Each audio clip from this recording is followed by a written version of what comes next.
My name is Daishin. I'm a resident here at Great Vow Zen Monastery, and you're probably interested in obtaining some information on visiting us. So let me show you around.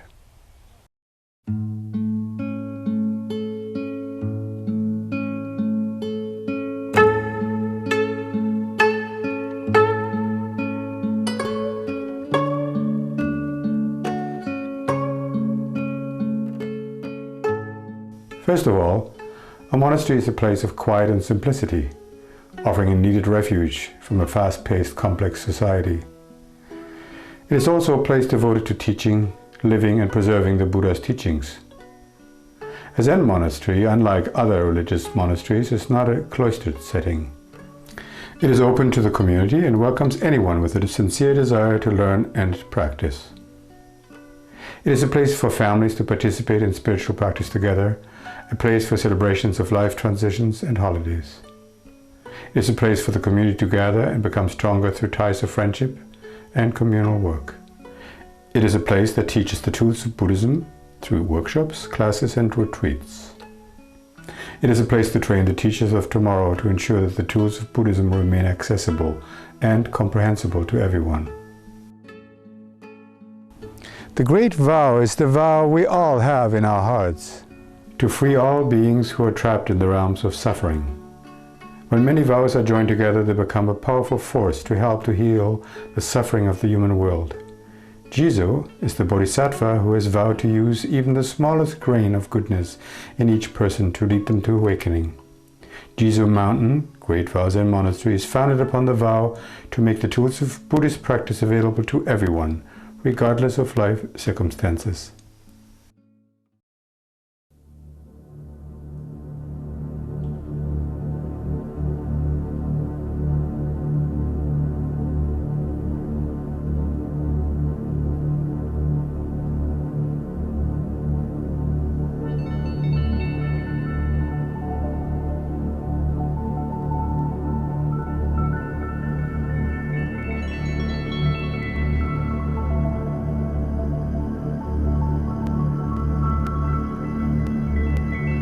Jan Shozen Beis Roshi was ordained a Zen priest in 1977 and received Dharma transmission, which is the authority to teach, from Mazumi Roshi in 1983. She continues to deepen her practice now by studying with Shodo Harada Roshi at Sogenji Monastery in Japan. She is a wife, mother and pediatrician working in the field of child abuse. Shozen is also the author of Jizo Bodhisattva, Guardian of Children, Travelers and Other Voyagers. Zen teacher Hogan Beis began practicing in 1968 with Roshi Philip Kaplow. He was ordained a Zen priest by Mazumi Roshi in 1990. Hogan has continued his Zen studies with Shodo Harada Roshi since 1990. Hogan was licensed in Oregon as a naturopathic doctor, holds a master's degree in psychology, and has worked for the Oregon Department of Corrections for 15 years. Chosen and Hogan's teaching is tailored to each individual. They use a variety of practice techniques, including breath, listening, koan studies, personal interviews and other practices that they and the students feel are appropriate. Both Hogan and Chosen are very much in support of Buddhist education and residential training for those who have sincere interest in the Dharma.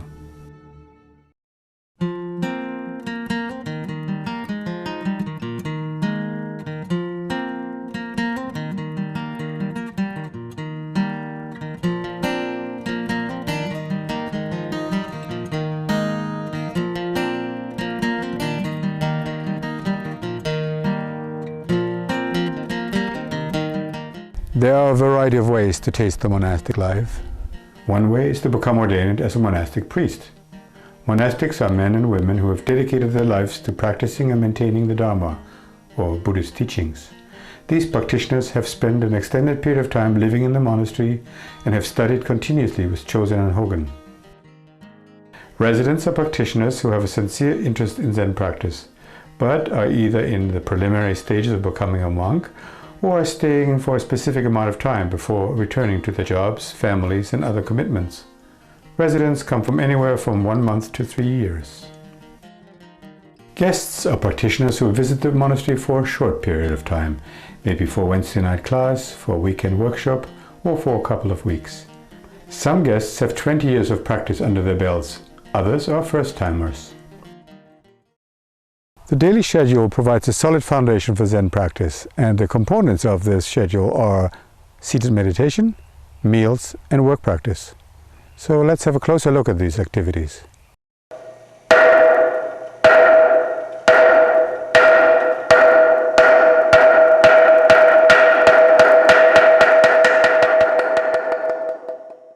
The day begins at 3:50 in the morning with a wake-up bell.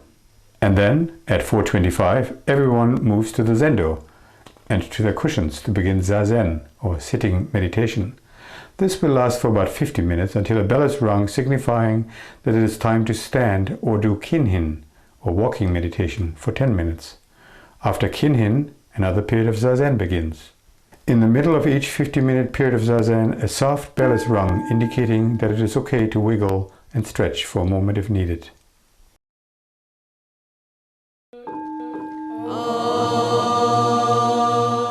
The chants are reminders of the philosophies, the teachings of Zen, of the numerous ancestors that have passed the teachings down through the ages. And the energies aroused during these chants are finally dedicated to community members who are sick or who have recently passed away, to the teachers and to their teachers, and finally to all beings throughout space and time, hoping that all will be at ease and reach awakening. After service, everyone moves to the cafeteria for breakfast. Breakfast is ritualized by an informal version of oryoki, a Japanese meditative form of eating. The purpose of such rituals is to give practitioners the opportunity to maintain mindfulness throughout the day, in all activities, even eating. The meal is silent, communal, and usually quite tasty.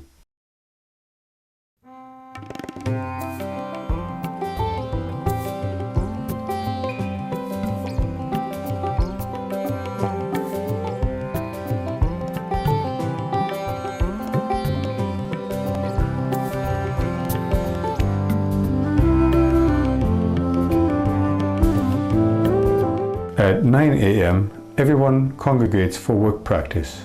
The work period is initiated with a chant.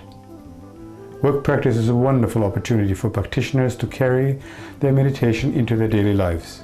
Work takes many forms at Great Vow Zen Monastery, such as housekeeping, cooking, sewing, painting, casting, maintaining facilities, office tasks, sound recording, trail building, gardening, landscaping, and more. At 12 noon, after a short service in the zendo, lunch is served. Lunch is usually informal, set up buffet style. Everyone gathers to eat together and socialize. After lunch, there's an hour-long rest period and then back to work practice for the rest of the afternoon. Another informal oryoku meal for dinner, and finally, at 7:30, everyone returns to the zendo for evening zazen. To end the meditation periods, everyone chants the 4 bodhisattva vows. Beings are numberless, I vow to free them. Delusions are inexhaustible, I vow to end them. Dharma gates are boundless, I vow to enter them.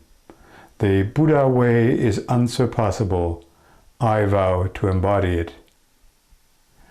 Next, everyone bows 3 times. And these bows are done for a variety of reasons, depending on the person and the particular sect of Buddhism. But a common thread of all the reasons is to experience humility. At 10 o'clock, it's lights out. You've just witnessed a typical day at the monastery. However, daily schedules can vary depending on what else is going on at the monastery. For instance, week-long silent retreats called sesshin, weekend workshops, or holidays.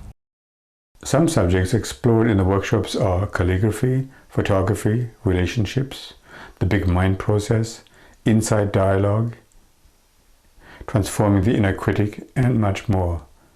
Many of the workshops are facilitated by guest teachers. Great Vow Zen Monastery is one of the few centers in the country which holds 10 week-long sesshin per year. Each sesshin has a slightly different focus. For example, there's a life vow session in which practitioners explore their personal life vows and how to incorporate those vows in their daily lives.